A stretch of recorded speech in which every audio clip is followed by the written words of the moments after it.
Welcome back to the Gemini Fox Show. This is your girl Gemini. I have another guest. Her name is Vikki. Welcome, Vikki. How are you? I'm doing pretty good. How are you? Good, thank you. Now, on today's episode, we're going to dig a little deep into pregnancy. We're going to talk about not the, birds and the bees, but we're going to talk about something that is very serious, which is postpartum depression. Now, I was talking to Vikki earlier and I mentioned I had it as well. I was telling her that to me, it felt like my son was obligated to love me. Like, I didn't feel like he genuinely loved me. And that kind of broke my heart for like the first year of his life. I didn't really, I felt like a mom, but I felt like, okay, this is kind of like what I have to do. And if that makes any sense.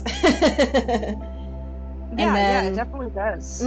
yeah, and then once things started like getting into the flow of things, there's no better feeling for me than being a mother to my son. Like it is just love beyond measure that I could ever think of, and it's amazing, and I love it. And trust me, there are the moments where it's like, who the fuck you think you're talking to? Because he's 9 and Yeah. he's going on 15 when he's gaming with his friends and he doesn't want to do the dishes, and I gotta be like, gotta keep that routine and structure. So, Vikki, go ahead and tell me, are you married? How many kids do you have? Where do you live? I was born and raised here in the town that we live in. And I am in my, sad to say, late 20s, and I got pregnant with my son in well, I got pregnant in 2023, and unfortunately I had a miscarriage, which was hard. I'm sorry. Um, I struggle with PCOS and infertility, so it took us a while. In 2024, I got pregnant with my son, and it was a pretty normal pregnancy. Because I am bigger and because I had a loss, it was really hard to enjoy my pregnancy up Right. until probably like viability, like right around the 24 to 25 week range was when I was able to like whew, take a breath and like Yeah. actually starting enjoying it, because it's scary, Mm-hmm. especially as a first time mom. Like going through pregnancy can be an amazing thing, but nobody actually talks about like how depressed it can be if you're not able to enjoy it. Oh, absolutely. Um, It is not talked about enough. Absolutely. yeah, and a lot of people only focus on the depression that happens after, After. but I was really depressed and had the most anxiety Mm-hmm. ever during my pregnancy. And most of it was because of fear and not able to enjoy it and just the uncertainty. Like when you're a first time mom, and I was a little older when I got pregnant, like a lot of kids are now getting pregnant in their teens and in their early 20s. Yeah. I was, almost 24 before I was able to get pregnant. And it was hard. It Mm-hmm. was, I don't remember a lot of it because a lot of it was traumatic. Mm-hmm. Um and then I went into preterm labor at 34 weeks with Mm. symptoms of preeclampsia and hypertension, and I can't even begin to tell you how absolutely scary that was. I mean, it was so traumatic, and Yeah. I was so worried, depressed, scared Yeah. that I don't remember a lot of my son's birth because I Wow. firmly believe that my brain just was telling my heart to keep going, Mm-hmm. to keep living, and then my brain just took a back seat because Yeah. there are things that I do not remember at all, Mm-hmm. that my brain just goes a blank, and I hate that Yeah. because I was so, I mean, you automatically just kind of go into like an autopilot. Mm-hmm. Oh, yeah. um and I Absolutely. think I think that was when the depression really started for me, which was kind of after I got okay with it and comfortable with being pregnant and I was able to take a breath. Mm-hmm. Then I have to start thinking about, oh my God, I have to push this baby out of me. And Mm-hmm. I don't think a lot of women talk about how beautiful it is, but how absolutely terrifying it is. Oh, yeah. Absolutely. 100%. I know it's Hmm. definitely scary. And what I recently found out, like research wise and scientifically been proven that trauma deliberately deletes shit from your brain. Like it's Hmm. protecting you. It's telling you not to remember something that will traumatize you. That's why a lot of our childhood is missing. It's a Yeah. lot of the reason why when we get in arguments with somebody, we don't remember what was said or what happened because our body is trying to protect us. And it's like, whoa, body, I got it. Okay, I appreciate it, but I need these moments, to remember, or at least specific ones, because obviously, I went through a lot of physical abuse over the years, and I particularly obviously don't want to remember that. But with my son, I had what was called hyperemesis, and it was constant nausea and vomiting. And I kid you not, I was puking 6 to 7 times a day, all the way up until my third trimester. I lost 25 pounds.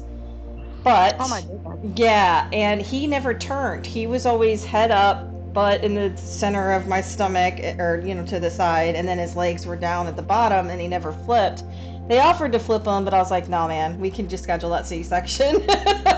Yeah, that stuff's scary. It It, is. it works, but it's scary. Agreed, 100%. Yeah. So, but again, I'm with you. There's a lot of things that, that are scary that isn't talked about enough. There's not enough like support to women who go through the depression like, "Oh shit, like I'm having a kid. I'm about to give birth." Through that, Oh yeah. and Oh it's yeah. like, where do my anxieties go? Who can I talk to? What is there, like, and a lot of people are afraid to reach out to get that Yeah. support because they feel embarrassed, and you shouldn't have to be. So I'm glad you're on the Yeah. show to, remind women, like, hey, you're not alone. Like, you're not the only person on the planet to go through with this. So I appreciate your story, and I look forward to hearing some more about it.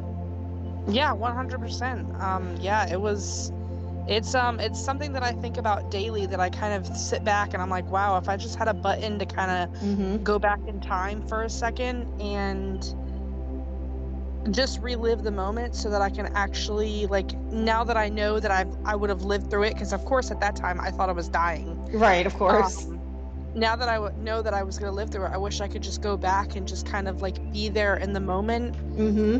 instead of completely shutting off. And I know that's not something I intended to do. Like, it's just something that my body did in order to, make it a little bit easier for me to get through. But Mm-hmm. stuff like that, I think women don't talk about it because they expect, like, we're always told from our younger generation that this is what we're supposed to do. Yep. This is what our bodies are made to do. And oh, we're told by the older generation, oh, well, I did it and I'm fine, or I did it by myself, or I did it with 3 kids. And it's like, Mm-hmm. everyone is different, and each person experiences trauma, depression, anxiety Right. different than the next person. And I think that our world has 100% changed, where we don't have to rely on ourselves to do things by ourselves and rely on us just needing to get through it because we're a mom and we have to. Right. Today, there are so many other people. We can reach out to friends, we can reach out to other moms, we Mm-hmm. can do podcasts and Mm-hmm. share our experiences. And I think that the age of having to just get through it because you're a mom and you're a woman and you have to is over. And we really need to lean on, like, each other more than ever, because that's how our generation is going to be better and not have to go through things alone, like a lot of women did, especially from COVID until now. Right, agreed. No, I couldn't have said it better myself, man. You're absolutely right, and it's definitely hard, especially for those who aren't lucky enough to have that um, other person who was a part of making said baby. Like, what if they're not around? Yeah. What if they don't want to be there? What if you're getting all of that stress and all of that trauma? And it's like, that's another thing that's not talked about. A lot of, like you were saying, a lot of women are being forced to be like, well, it's your fault, you did it, now you got to do it all by yourself. And it's like, actually it took two.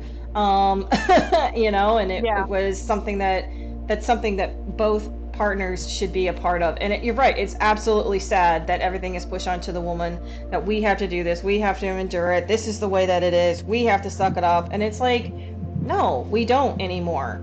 We have, like you said, my podcast and other podcasts and support and groups, and but it's always a catch 22, because you're gonna like 99.9% sure you're gonna have somebody who's gonna be a piece of shit and come back to you and say this, that, and the third, or that and the third, or fight with you on it. And it's like, forget that person, just to move on.